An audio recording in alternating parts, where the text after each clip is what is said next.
Announcement mga idol, another day, another job. So finally natapos natin yung buong basement na project natin. So pagsisimula tayo dito sa hagdan. Ito naman ang hagdan ito guys ay sarili kong idea at ginawa din natin ito ng 6 hours, parang half day. Kasi binakot lang natin siya ng mga vinyl at tayo lang ang gawa ng mga externos, customize. So dito naman tayo mga idol sa washroom. Itong washroom na ito, mga idol, ay akin ng 10 days. Itong washroom pala ito mga idol sa hindi existing na washroom. Ito ay mayroon ng nakarakiin na mga plumbing, drain plumbing. So tayo na ang gumawa ng setting. Nilipat lang natin yung drain pipe ng standing shower. So ito mga idol na naging result. So minutes.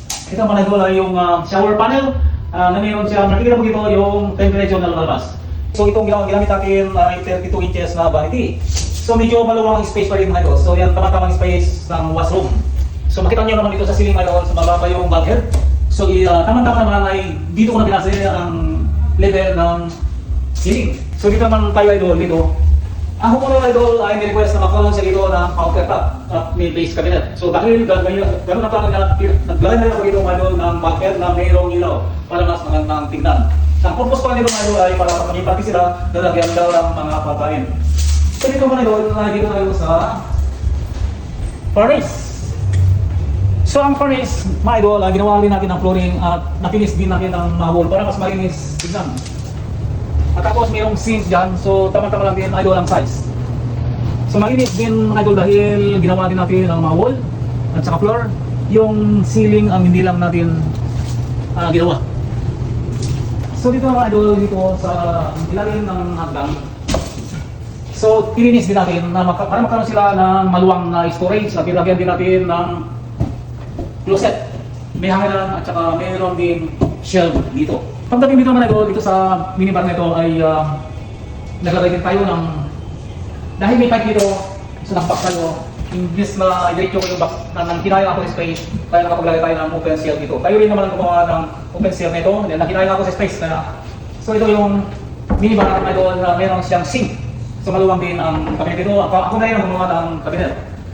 So ito na yung naging result. So kung makikita nyo idol itong bar countertop, ay maganda, nakakita kasi ako ng magandang quality ng countertop. So para siyang stone idol, magandang tsura niya. Okay, so pagdating naman dito idol, yung office. So itong office na yung idol ay may bintana. Tapos mayroon din mga pipes dito, kaya nilagyan na rin ng bulkhead na lalagyan ng ilaw. Para dito ang magiging desk. Tapos nilagyan ko na rin ng closet dito. Dito na siya maglagay ng mga namit niya. So dual purpose na idol. So ito yung sliding mirror. So ang sa mirror mga ito napapalawang sa space. Ayan, mas madaling buksan. Hindi matakbo sa space. Okay, dito naman idol. So ito, kung nakita nyo sa mga previous videos natin idol, ito ay height, nilalagyan natin sa so pwede na magiging itsura. Dito naman idol sa electrical panel. Nagtitipid ako ng space kaya ganito ginawa ko dito idol para maghalitin nila, magkaroon sila ng shade. At the same time, matakal natin yung electrical panel. At pinagyan ko na rin idol ang sliding mirror.